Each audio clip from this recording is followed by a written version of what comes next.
Hi, my name's Amanda Wilson and I'm the Mayor of Holdfast Bay. I'm down here at beautiful Somerton Park this morning at the site of the completed Stage 1 stormwater works, which have been a significant undertaking over the past few months. This is a $6.3 million investment by council, state and federal governments. The roads are now back open and the roundabout at the corner of White Street and the Esplanade has been reinstated. Most importantly, the works undertaken here will help reduce the risk of flooding to around 80 nearby properties during a large storm event.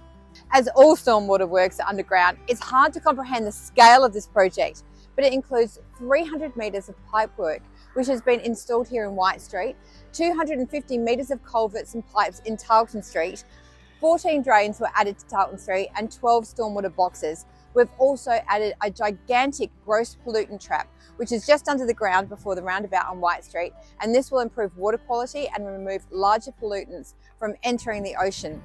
We now have 9 gross pollutant traps across the city, with more to come in nearby Harrow Road this year. A big thank you to the residents in this area for their patience during these works.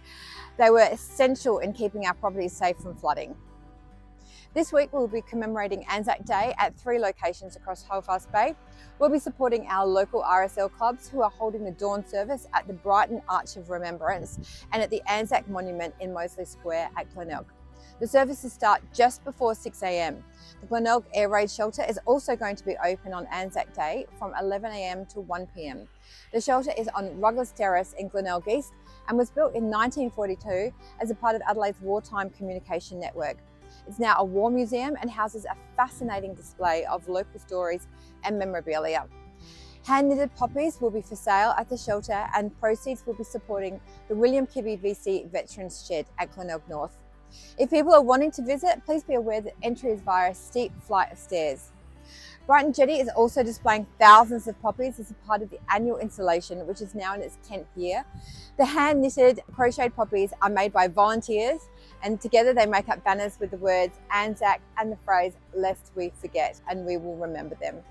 The installation started in 2015 by Diane Schroeder, whose grandfather was an Anzac veteran.